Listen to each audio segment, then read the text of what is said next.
in our community that we don't address. Today, we're going to address a very serious issue and concerns that the community itself has. And we invited a young woman on today to talk about her journey as a transvestite. And the community seemed to have had an issue with this word. And we're going to get her take on why she considers herself a transvestite. A lot of the girls in the school and in the conversation were referred to as transvestites. But today it seems that different pronouns means different things to different people. So I just want to say welcome to the show today, Miss Shyvonne Denice Williams. Am I getting that right? Got it right. Okay, wonderful. Now, where are you from? Well, I'm originally from a little town in Mississippi called Shaw, but I grew up in I grew up in Chicago, Okay. and I'm currently living in San Diego. Oh, okay. Also, well, San Diego's a very liberal place. That it It's more, is. I mean, there's a big, huge military presence there, and of course, there's a very nice lifestyle in San Diego. I've been there a few times. It's changed. It's changed. I mean, I've been doing drag and all kinds of things for 36 years. So I've traveled all over the world, but I used to spend a lot of time in San Diego, and now it seems to be upgraded and doing very well. Now, the reason I wanted to have you on the show today, Shyvonne, is I wanted to talk about a little bit about what is it that you do for work? Well, I'm a prep cook for two different restaurants here in town. One is in downtown San Diego, and the other one is actually in the Hillcrest area. The gay area of San Diego, which Mm-hmm. I love that place. I love Mm-hmm. it. Okay. Now, do you go to work as Shyvonne, or do you go to work as your alter? Do you live like this full time? I don't, unfortunately. Okay. And to be perfectly honest with you, I'm actually working towards that goal. But Mm-hmm. at this point in my life, I am terrified to even go outside my door dressed like this. And that's because of all the BS I had to deal with, growing up and figure myself out, you know. Mm-hmm. Um, you know, Southern parents, well, my mother, she was kind of open-minded, but her husband really wasn't, you Mm-hmm. know. So it was just a lot of mess, kind of traumatized. Okay. No, I would. I mean, Mississippi is not the place for to be, to try to start a transition period. And in San Diego is probably a good place for you. Now, when you go to work, do you act as Shyvonne, or do you act as your male ego? It's my male ego most of the time, but I will say this. Some of my coworkers actually know what I do, and Mm-hmm. they're perfectly fine with it. They're like, "Oh my God, that you? Oh my God!" Mm-hmm. And people don't can't believe that it's me. Hmm. Well, today most people, probably when they see um, us dressed up or something, they think we're just either gay or drag queens, or in another word that we seem to have we're going to have a conversation about is the word tranny. Now, have people ever addressed you as a tranny? No, I mean, when you're out and about and going to the clubs, and um, well, see that's another thing. I don't get to go out very often because I work so much, and on my days off, which is Mondays and Tuesdays, I do this, and it's just for me to decompress, and just be me. you know. And Mhm. again, like I said, I'm scared to go out, but I'm working towards that. Mhm. Now, have you seen a doctor or a therapist about you Oh being yeah. scared to go out? Oh yes, yes. As a matter of fact, I have, and I'm seeing my therapist at the end of the month. So we'll talk some more about that, and yeah, Okay. it's a process. Well, it's a step by step. I mean, for me, it was a little bit easier because of drag. I started with just being a gay man and then drag and then traveling the world with lots of drag acts and with different kinds of women and different kinds of pronouns and different people that address themselves differently. So I was always surrounded mostly by a lot of men in transition of some form or another. So it was easier for me down the road to relate to people like us. Right. Now, let's, Can I say something real quick? Just to piggyback off what you just said, my best friend who's trans, she's been trans for about a little over 30 years, and I've known her for about 18 of those. And she's really helped me out, trying to build my confidence, help me with makeup, how to dress and everything. So that's like 85% of it right there, you know. Mhm. It's very hard because when we look in the mirror or we're on the internet today, we see all these now that we didn't see before. Lots of black women and black representation on television or on the internet that is these let's just say Instagram perfect. And Hmm. now, and a lot of the trans women have been trying to perfect themselves as looking like beautiful and glamorous women. That's just Right. something that's why they put a lot of their lives at risk with taking illegal silicone or whatever measures they did to get to the path that they wanted to go. Now, you as um, Shyvonne, what about your family? I mean, Mississippi is not like a welcoming place for transvestites, as you have called yourself. Why is it that you call yourself a transvestite? Well, I mean that, and this is just the scientific, definition is that I don't live it full time. You know, it's just for my own, I guess, benefit to, a stress reliever, if you will. And, if I when I want to dress up, I'll dress up. If I don't, I don't, you know. So Mhm. like I said, I'm just using the scientific term for this. Okay. Because a lot of the trans women, even though they're in transition, they just consider themselves to be trans women. And I think that that is something that's just more easier for them to relate to because when they look in the mirror, they're thinking glamorous and beautiful. And usually when we think of transvestite, we think of the Rocky Horror Picture Show, that guy, or we think of, like Nathan Lane in the Birdcage and all these kind of fetishy kind of things that the straight society seems to look at us as these rough kind of women and that's something that most trans women and transvestites don't see themselves as. Now, do you see yourself as a as a trans woman? Do you feel like you are in the wrong body?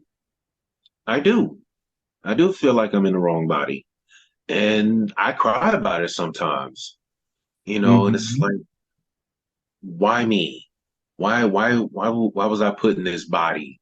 You know, it, it, it's frustrating, Mm-hmm. to have to go through the things that we have to go through to be happy within ourselves, you know, putting on fake breasts and pads and all this other stuff.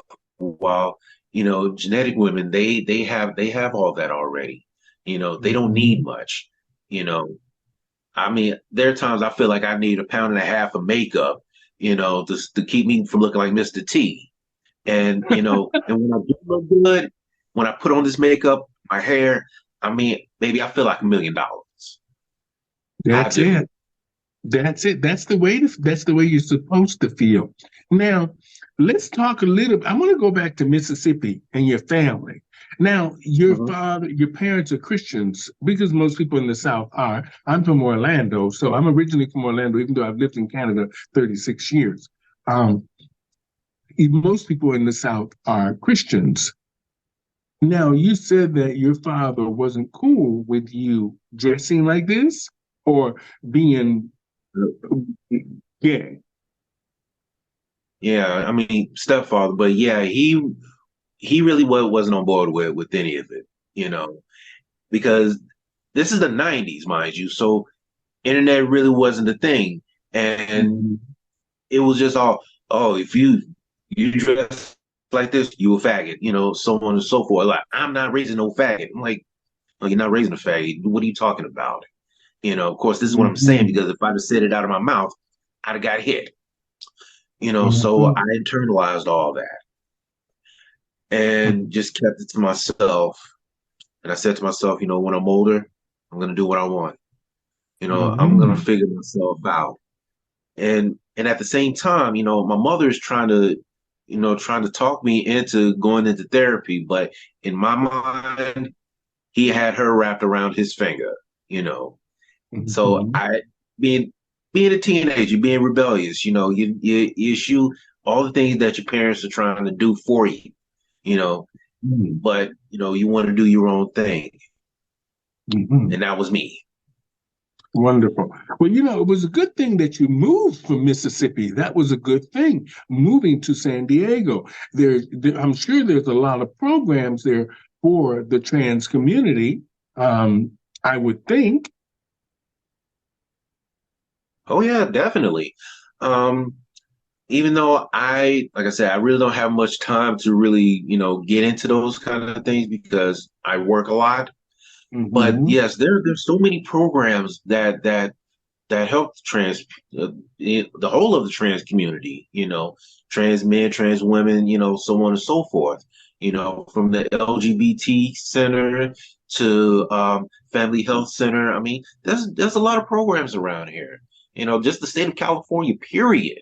No matter where you live, there's gonna you're a stone's throw from an LGBTQ center. Okay. Well, that's great that there's a support system.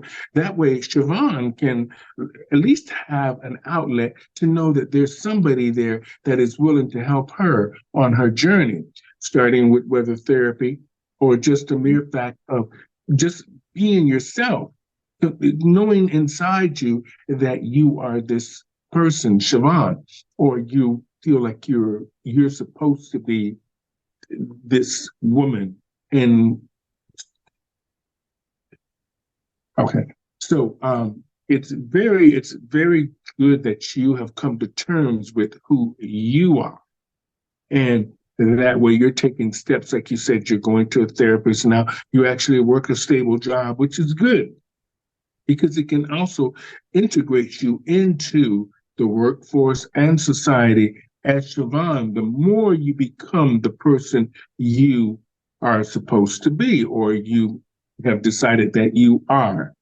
Now, um, let's talk a little bit about the Black church in Mississippi, specifically because Southern and California are very different.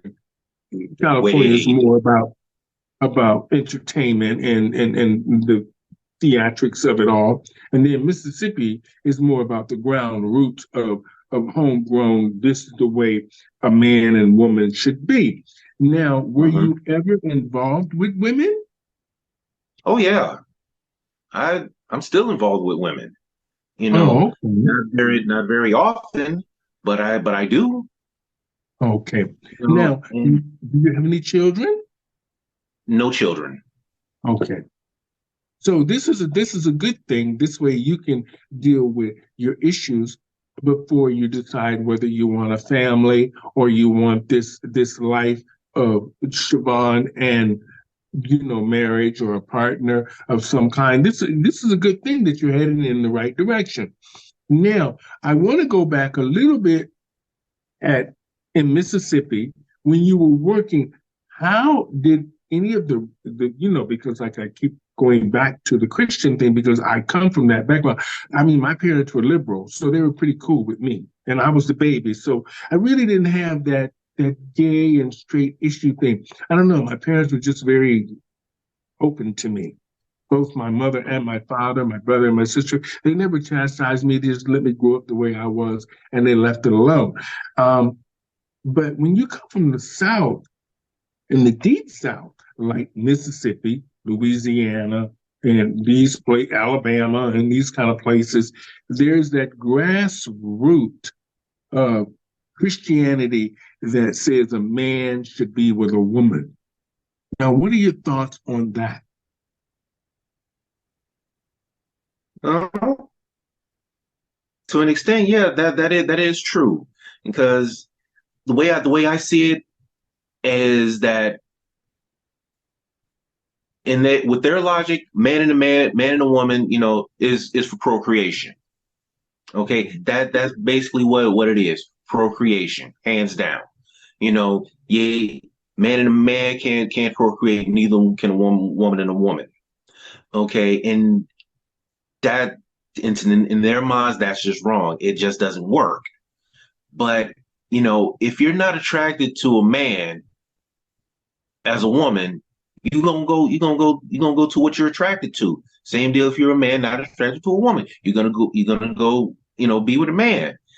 And as far as I'm concerned, it ain't nobody's business who I deal with, who I lay down with. It ain't nobody's business. And in reality, a lot of them are creeping around with other people. And you never know. They just might be doing the same thing. But yet it's the pot calling the kettle black. That's the thing that I don't understand. How is it that you gonna call me out on what I'm doing when you're the one, brother Pastor Deacon Dr. Doug over here creeping with Reverend Smith over here, having a tryst in the backwoods. But yeah, I'm the abomination. You're a man of the cloth. How does that look? It just doesn't make any sense to me. But yeah, a man and a woman should be together. Whether it's a trans man and a trans woman or so on and so forth, it doesn't matter. You know what I'm saying? If you want to be with that person, you be with that person. It ain't nobody else's business. As long as you ain't hurting nobody. That's my thing. Yeah, okay. Now, you're so right there in so many ways and so many things that you touched on that was interesting to our audience out there. And you're making it very clear, and I can see it, that it's a passion in you that people need to understand that they sometimes need to mind their own business, or it doesn't concern them, or if they're really interested in supporting someone, they probably should take up some of these programs and start going to educate themselves before they start making judgment on others. Now, let's talk about how have you ever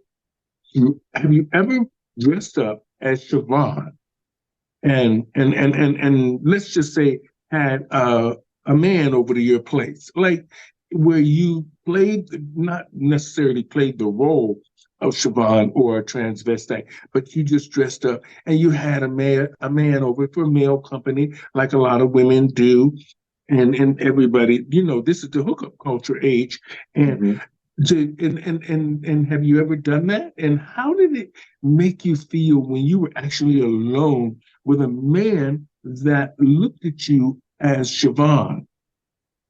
I've only done that a few times, and the few times that I've done it, I felt okay. I felt wanted. And a lot of these guys I've known on the internet for a long time, and I just kept brushing them off because when I first met them, I didn't have a place of my own, and I didn't want to bring them over to where I was living because that would be kind of disrespectful from where I stood. But once I got my own place, had a few guys over, and yeah, we just had a good time. We watched movies, played around a little bit, and, call it a day. But, after a while, I said to myself, I can't be doing that, too much because, some of these guys will tell you what you want to hear. As soon as they get over to your place, it's a done deal. You can Mm-hmm. lose your life, you can get robbed, the whole nine. You know, I've heard stories about this kind of stuff happening. Mm-hmm. And that's another reason why I dare not venture outside my door when I'm dressed like this. I mean, because it's scary. Mm-hmm. I mean, I live in a pretty good place, so I don't really worry. But most of my stuff is I always get dressed where I am, when I'm doing the shows, and I'm very busy, so I travel with my bags, and I just get dressed up at the venues. Usually, I go an hour or two before the show times and do my thing. But I have left my building many times in drag. But the people here are older too, so you don't really see very many people around. But Mhm. you see one or two, and they're all interested in it because they know you do the shows downtown because I live downtown, so everything is around here. Mhm. Now, um, but for me, I don't really worry about that. I am doing a series next year, an X series again on it's called Peak, and have I have escorted in the last 2 years, just here and there. I have because we wanted to understand the escorting world and what was that entailed. Also, the hookup culture, I included that with the every now and then escorting to see if we could get the real stories. Because when I'm talking to people, I want people to know here at Pronoun TV and on Gen X or any of the other shows that we are producing, like Millennials 420 with the young people, these stories I have lived these stories. I know from how I have experienced these things with these people. And this is the truth. So this way, the young people and other people out there can understand the dangers, who's interacting with us, and the people who are lying on us about their fetishes, what they like, and a lot of the DL. So that's going to be really intense because we're putting it together now, and I think because it's the opening part of the documentary, so it's going to be quite interesting what we came up with, and from the opening. And I'm lucky that even when I was doing what I was doing for my show, a lot of people say, well, you were doing it to make money. I'm not making no excuses for what we do here. What I wanted the show to be is truthful, and I want it coming from us. So I did what I needed to do to make sure that the show is truthful. And you're Yes. hearing it from people who have lived these things and done these things. And it's just a part of life. Now, let's get back to your your driver's license. Have you ever been in the car as Shyvonne Denice Williams, and the police have pulled you over? Never, never. I've been rather lucky, the few Mm-hmm. times that I have been out. And luckily I always have somebody with me, you Mm-hmm. know, to make me feel at ease. But yeah, I've never been pulled over when dressed. Okay. Have you ever done drag? No, but I want to try my hand at it. Okay, that's a start. That's a start to help bring out Shyvonne. Exactly. I mean, and my name everybody already knows it, Lady Omega Supreme. You know, I Mm-hmm. and I love that name. And I'll funny be looking for story behind Lady. that. Hmm? Look, so how I came up with that name is because I love the Transformers. Okay. And the one of the biggest robots that Autobots on that TV show was called Omega Supreme. He was this big rocket, and could nobody mess with him, and I was like, okay, I need that. That's the name for me. Omega Supreme. Lady Omega Supreme.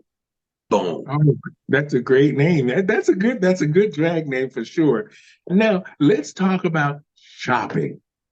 Now you know Yes. it's not easy for Black men or trans men or women or people like yourself, transvestites, going into stores to buy clothes and especially shoes. Hmm. How does Shyvonne Denice Williams do that? I just go in, look for what I want. If I don't find it, I leave. If I find something, I buy it. Nobody questions me. Okay. Because I know a lot of men are shy to go into stores and buy stuff. This is good why Amazon is good now. True, but I guess in their minds, like, oh, he must be shopping for his wife or something, a birthday present. You never know. But it's just certain items that most people are afraid to buy.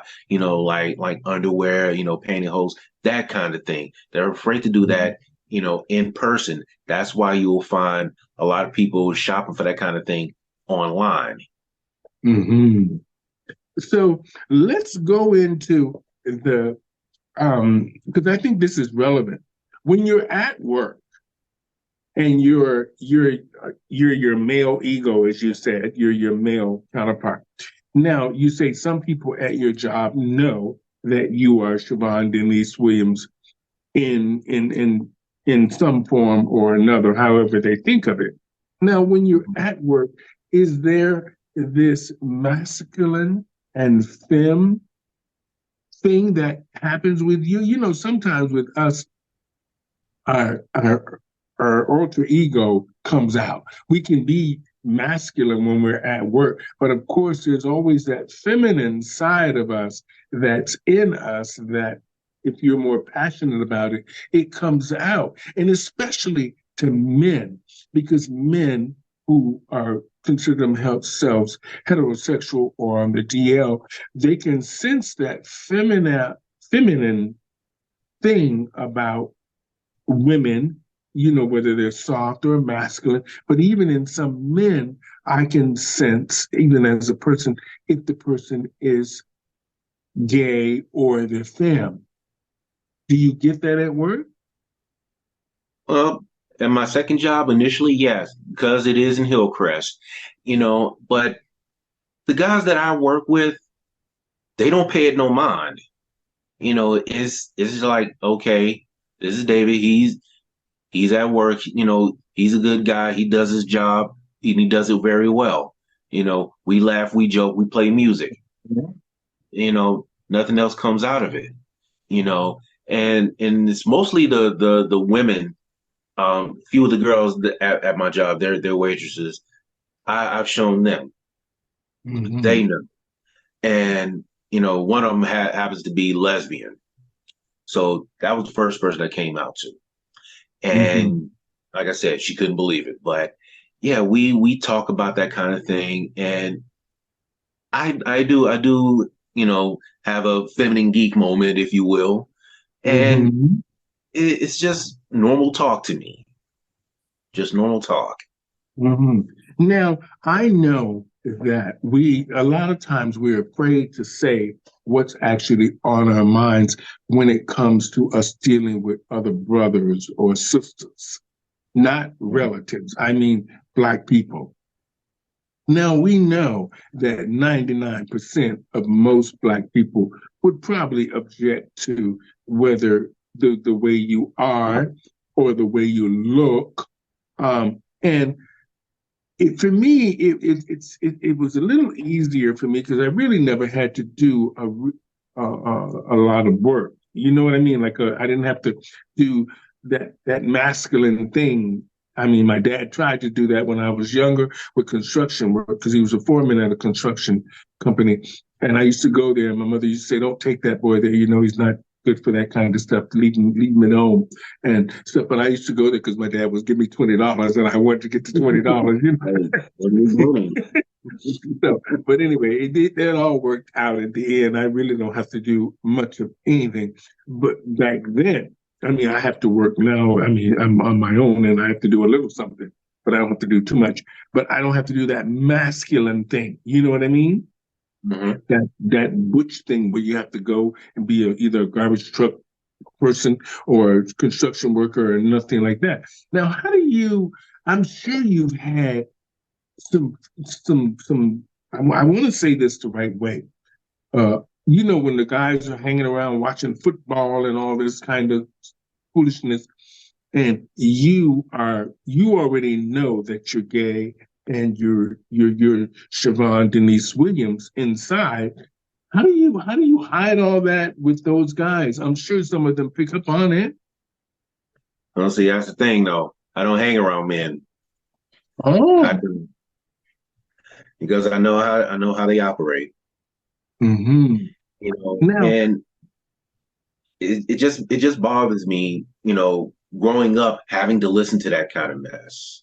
That's why I disassociated myself from that. It just does it makes me mad. How is it that you're gonna talk about down talk about people about that you don't even know? I mean, how are you gonna judge these people? How you gonna judge your own flesh and blood? You know what I'm saying? I mean, some people will rather have, a dead. We'll see that person dead rather than have them be alive and be gay, transgender, or whatever have you. You know that just doesn't make sense to me. And I used to hear a lot of that. I mean, I hear it now. I mean, like this rapper Lil Boosie. You know what I'm saying?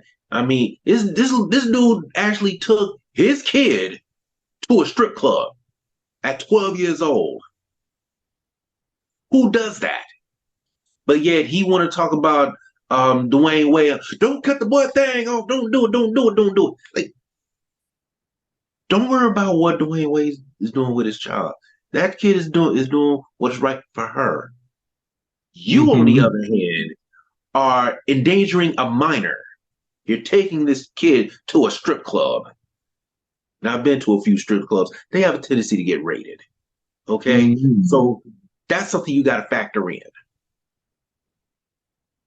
Now, I really want to talk a little bit about Shyvonne Denice Williams now. What do you want to happen now?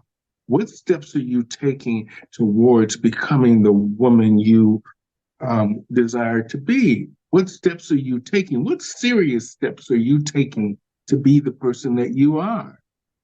Well, for starters, like I said at the beginning of this interview, I am going to therapy sessions. I'm only doing that like maybe once a month due to my work schedule, but it's helping a lot. Okay. And just spending time with my friend, helping me with makeup, practicing all that good stuff, and just generally just getting online, talking to people like yourself, and just making connections. And eventually, I'll have the gumption to leave my house, dressed to the nines with my head held high, heels clicking, That's I think goal. the drag will help that. The drag will help you gain more confidence to go out as a woman. It will help you to the steps that you need to take. And also being around other trans women and transvestites and drag queens and cross-dressers and people that are femme or will help sort of give you an insight on probably some steps you could take. And also, the next line of it is something real quick. Mm-hmm. Okay, sorry to cut you off, but my friend. Okay, so my friend, she is she's working with another friend of hers to try to get a drag show together here, and she's gonna have tryouts eventually, and I'm thinking about trying out. Now, I have a few numbers that I want to try out and probably tell a few bad jokes. So Mm-hmm. I'm getting the ball rolling. Mm-hmm. Definitely getting the ball rolling. Step by step. Now let's. I want to just. We almost have everything that we need, but I want to just because I really want to understand um, Shyvonne Denice Williams. Now, have you thought about hormones? Yes. Yes, I Because have. that will soften you. That will soften you up. Mhm. Oh, I spoke with an endocrinologist right here at UCSD, Dr. Blumenthal, best in the business, and she gave me the basic rundown of you know what different estrogens there are and how much she'd start me off with, so on and so forth. That'll get me to where I feel I need to be. Hmm. Only thing that I haven't done yet is talk to a vocal coach. Hmm. Only thing that I haven't done yet. I Um, don't, I don't think you need to talk to a vocal coach. I think what you need to do is just be Shyvonne. Being mhm. Shyvonne, and once you start getting around the other trans women, and like I said, femme and crossdressers, this will help the Shyvonne in you come out, and that voice will lift. It's not necessarily you need to sound like a woman tomorrow. If you once you get into the training of the drag and you keep talking to your doctor, the hormones also will make your voice a lot higher.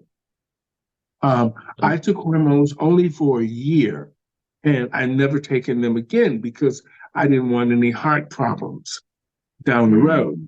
So this is why I didn't pursue it.